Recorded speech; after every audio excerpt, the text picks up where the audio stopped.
Hello students, आज हम discuss करेंगे एलिमिनेशन रिएक्शन। और ये एलिमिनेशन रिएक्शन हमारा चैप्टर नंबर फर्स्ट में है, halo alkanes and halo arenes. तो स्टार्ट करते हैं elimination reaction.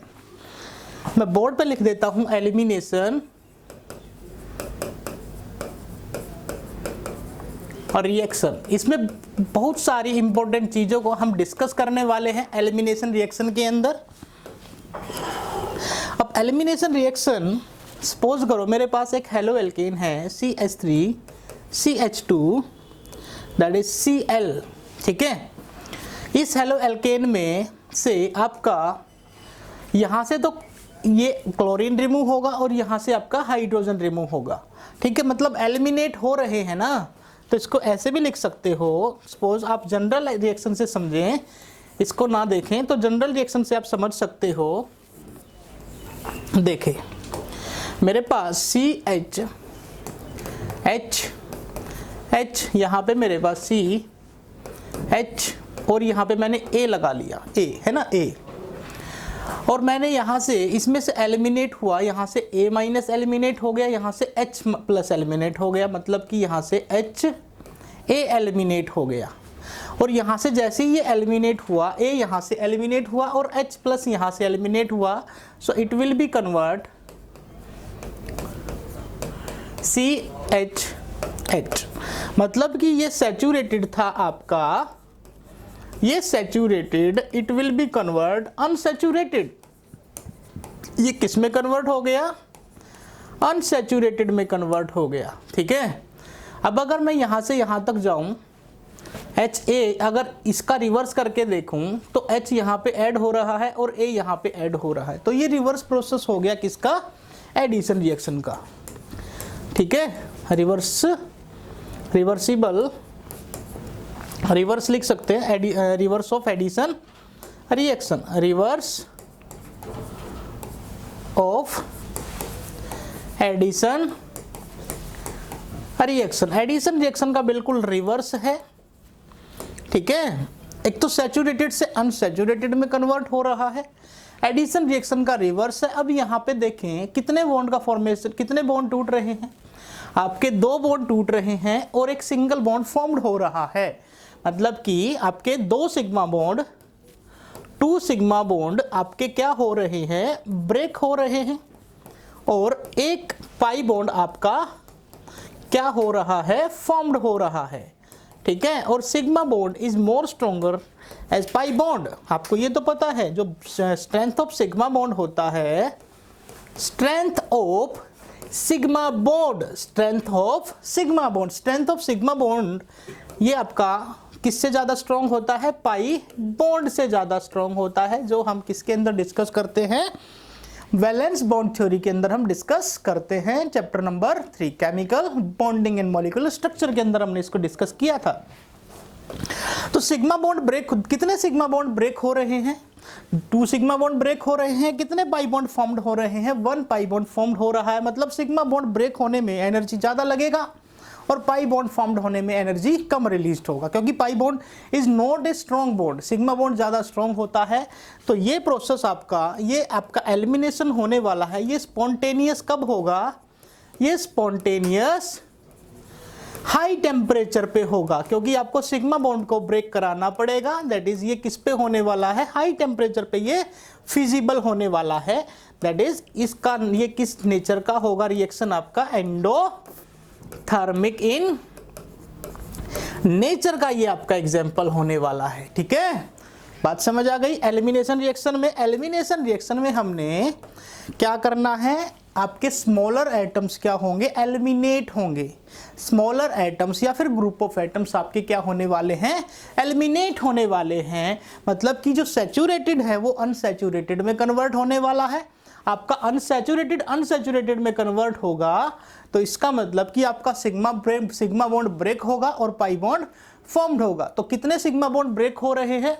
2 sigma bond break हो रहे हैं और एक पाई बॉन्ड आपका फॉर्म हो रहा है, ठीक है। जब 2 सिग्मा बॉन्ड ब्रेक हो रहे हैं, एक पाई बॉन्ड का फॉर्मेशन हो रहा है और सिग्मा बॉन्ड का स्ट्रेंथ पाई बॉन्ड की स्ट्रेंथ से ज़्यादा है, तो ये प्रोसेस, ये जो रिएक्शन है, ये स्पॉन्टेनियस कब होगा? हाई टेम्परेचर पे होगा, क्योंकि आपको सिग्मा बॉन्ड को ब्रेक करना पड़ेगा। ठीक है, तो इसका मतलब ये रिएक्शन किस नेचर का होगा, एंडोथर्मिक नेचर का होगा। ठीक है, और एडिशन रिएक्शन का बिल्कुल रिवर्स है, ये भी बात आपको पता चल चुकी है।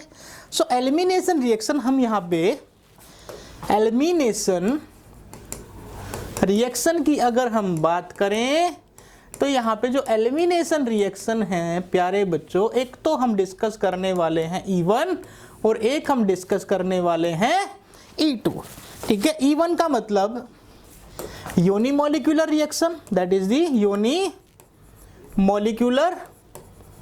रिएक्शन, और इसमें हम दूसरे वाली में हमारा क्या रहेगा, बायोमोलिकुलर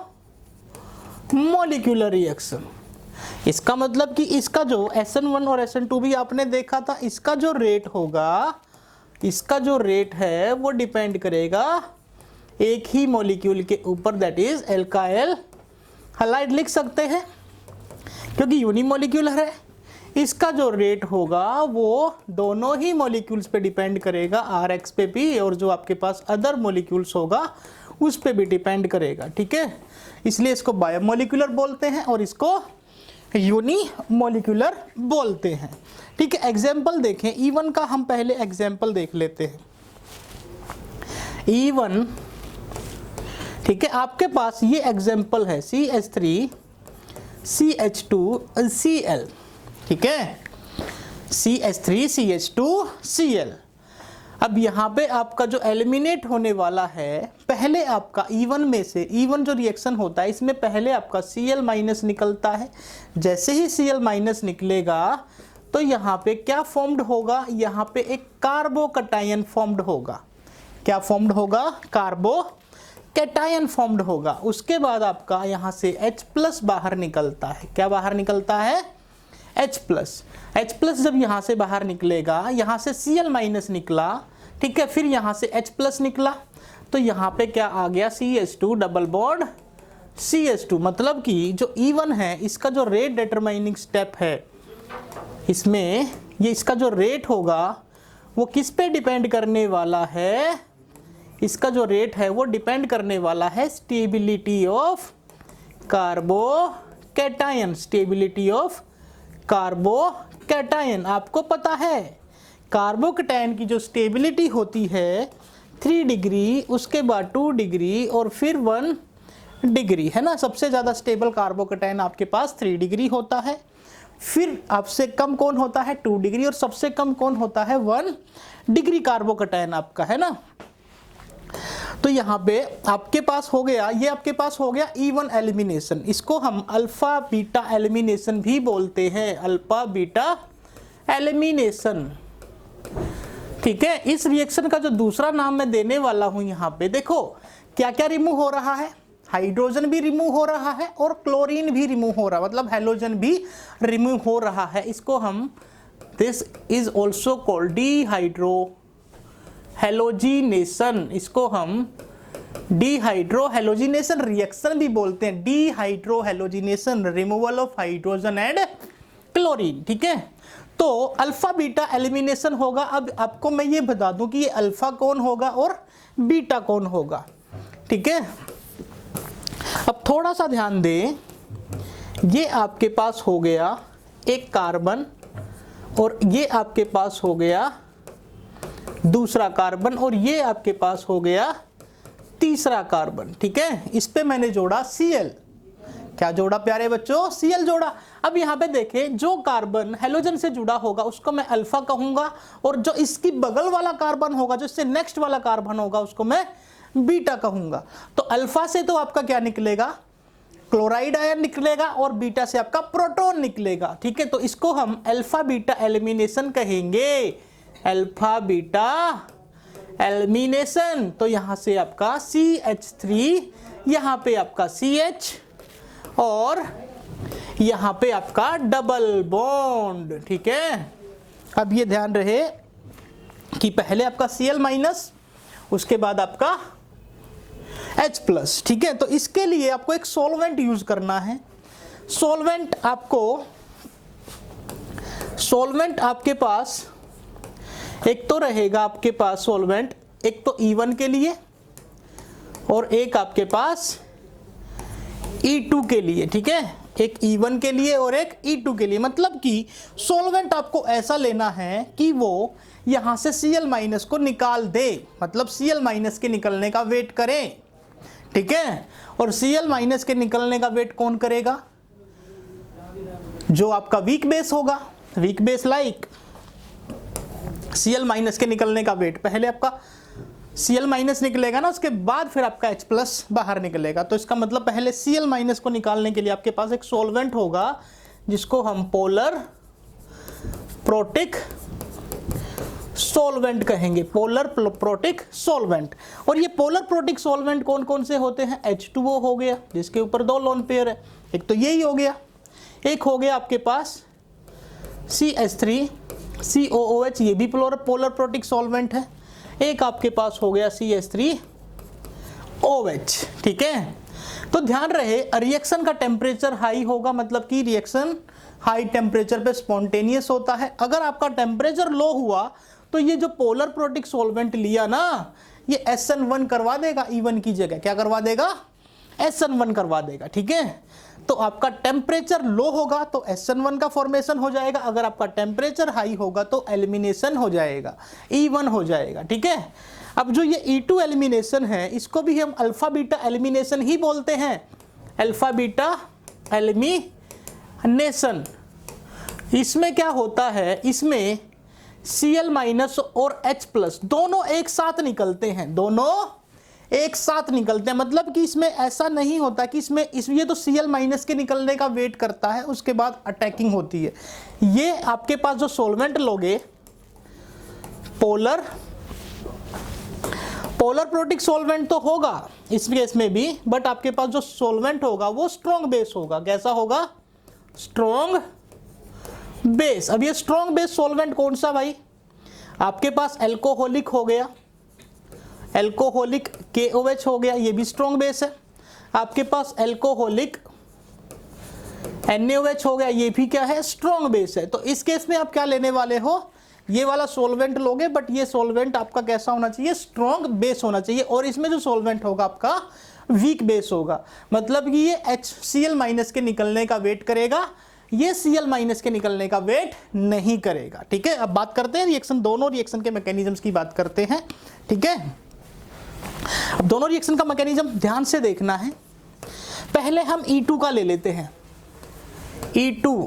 E2 इसका जो रेट डिटरमाइनिंग स्टेप है वो डिपेंड करेगा stability of transition state, stability of transition state पे डिपेंड करने वाला है। अब मेरे पास E2 एलिमिनेशन हो रहा है, जैसे मेरे पास ये है CH3, ये वाला हो गया, एक मिनट, ये आपके पास H, ये भी आपके पास H और ये भी आपके पास H, यहाँ पे आपका H, यहाँ पे भी आपका H और यहाँ पे आपका Cl, यहाँ पे आपका Cl और यहाँ पे आपका H। आपने इसके अंदर प्यारे बच्चों एल्कोहलिक KOH लिया, एल्कोहलिक KOH लाइक यहाँ से क्या मिलेगा आपको? CH3CO- मिलेगा, ठीक है, CH2O, सॉरी इसको पूरा लिख लेते हैं, CH2O- एल्कोक्साइड आयन, ठीक है। ये स्ट्रॉन्ग बेस है, ये Cl- के निकलने का वेट नहीं करेगा, ठीक है। मतलब कि यहां से Cl- के साथ साथ आपका H+ भी निकलेगा। किसका क्या क्या निकलेगा? आपका यहां से Cl तो निकलेगा ही निकलेगा और उसके साथ में H+ भी निकलेगा, मतलब बोथ आपके H भी और Cl- भी, ये दोनों एक साथ निकलेंगे और HCl का फॉर्मेशन करेंगे। तो यहां से जो रिजल्ट बनेगा, यहां से एक ये कन्वर्ट हो जाएगा CH3CH2 double bond CH2, that is the unsaturated hydrocarbon में, ठीक है। तो यहाँ पे जब आप स्ट्रॉन्ग बेस लोगे, स्ट्रॉन्ग बेस में आपका H+ भी निकलेगा और Cl-, बट ध्यान रहे दोनों एक साथ निकलेंगे। अगर दोनों एक साथ निकलते हैं तो इसका मतलब कि आपका यहाँ पे कार्बोकैटायन नहीं बनता, यहाँ पे एक ट्रांजिशन स्टेट आती है और वो ट्रांजिशन स्टेट जितना ज़्यादा क्राउडेड होगा वो उतना ही ज़्यादा आपका स्टेबल होने वाला है। तो यहाँ पे जो रेट डिटरमाइनिंग स्टेप होगा वो इन दोनों ही मॉलिक्यूल्स पे डिपेंड करेगा, इसके ऊपर भी और इसके ऊपर भी। इसकी कंसंट्रेशन बढ़ाओगे और इसकी कंसंट्रेशन डबल कर दोगे तो रेट आपका आई होप वो भी क्या हो जाएगा, डबल हो जाएगा। This is the elimination reaction, E2 reaction, alpha beta elimination. और यहाँ पे आपके पास अगर E2 हो रहा है,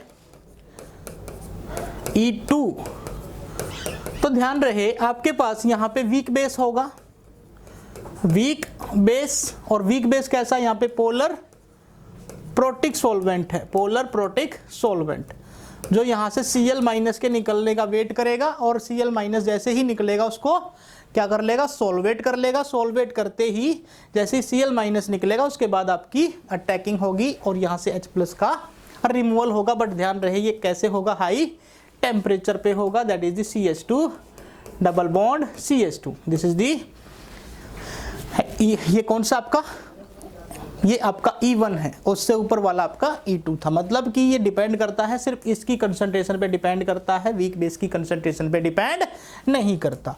अब इससे अलग एक इसमें थोड़ा सा एक रिएक्शन और देख लो, फिर इसको हम फिनिश करते हैं।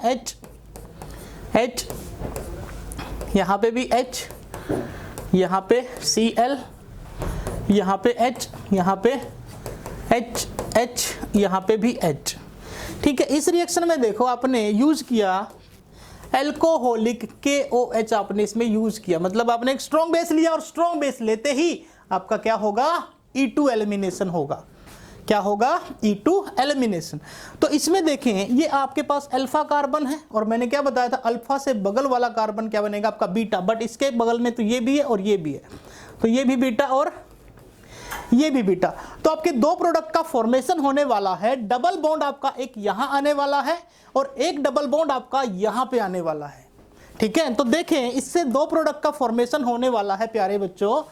अगर मैं यहां पे देखूं, एक डबल बॉन्ड मैं यहां पे लगा दूं, मैंने यहां से निकालना तो मेरा HCl ही है ना, यहां से भी HCl निकलेगा, तो यहां पे CH3 डबल बॉन्ड, यहां पे नहीं, यहां पे डबल बॉन्ड, यहां पे CH, यहां पे CH3, ये बीच में डबल बॉन्ड आ गया ना, यहां से Cl हट गया, यहां से H हट गया। दूसरे रिजल्ट में हम अगर देखें CH3 CH2, यहां से Cl हट गया और यहां से आपका H हट गया, तो ये CH डबल बॉन्ड CH2। ये मेरे पास रिएक्शन के दो रिजल्ट हो गए। बट यहां पे आपको ये देखना है कि कौन सा मेजर होगा और कौन सा माइनर होगा। मेजर आपके पास ये होने वाला है, 80% ये होने वाला है और 20% ये होने वाला है। इसको हम सेटजफ प्रोडक्ट बोलते हैं, सेटजफ प्रोडक्ट। इसको हम होफमान प्रोडक्ट बोलते हैं, होफमान प्रोडक्ट। अब जो सेटजफ प्रोडक्ट होता है वो 80% होता है। इसमें आपको देखना है कि कौन सा एल्कीन ज्यादा क्राउडेड है, कौन सा एल्कीन, जो एल्कीन जितना ज्यादा क्राउड होता है वो उतना ही ज्यादा आपका स्टेबल होता है। तो यहां पे देखें कि ये वाला एल्कीन ज्यादा क्राउडेड है, इसके इधर पे 3 अल्फा हाइड्रोजन ये रहे और इसके इधर 3 अल्फा हाइड्रोजन ये रहे, तो मतलब टोटल अल्फा हाइड्रोजन कितने हैं, 6 अल्फा हाइड्रोजन है। तो अकॉर्डिंग टू हाइपर कॉन्जुगेशन भी अगर देखें तो ये एल्कीन आपका ज्यादा स्टेबल है। अगर मैं इसको देखता हूं तो इसके पास अल्फा जो हाइड्रोजन है सिर्फ 2 हैं, 2 अल्फा हाइड्रोजन होने से ये एल्कीन इससे कम स्टेबल है। और जो एल्कीन जितना ज्यादा स्टेबल होगा वो उतना ही ज्यादा फॉर्म्ड होगा। तो इसका मतलब आपको यहां पे डबल बॉन्ड के दोनों तरफ एल्काइल ग्रुप को चेक करना है। एल्काइल ग्रुप आपने चेक कर लिए, आपको देखना है कि कौन सा ज्यादा एल्काइल ग्रुप रख रहा है, कौन सा ज्यादा क्राउडेड है। जो जितना ज्यादा क्राउडेड होगा वो आपका प्रोडक्ट होगा। तो ये आपका 80% और ये आपका 20%। सो बेटा ये था आपका एलिमिनेशन रिएक्शन। आई होप आप लोगों को एलिमिनेशन रिएक्शन बिल्कुल क्लियर से समझ आ गया होगा। सो बेटा thank you so much, have a nice day.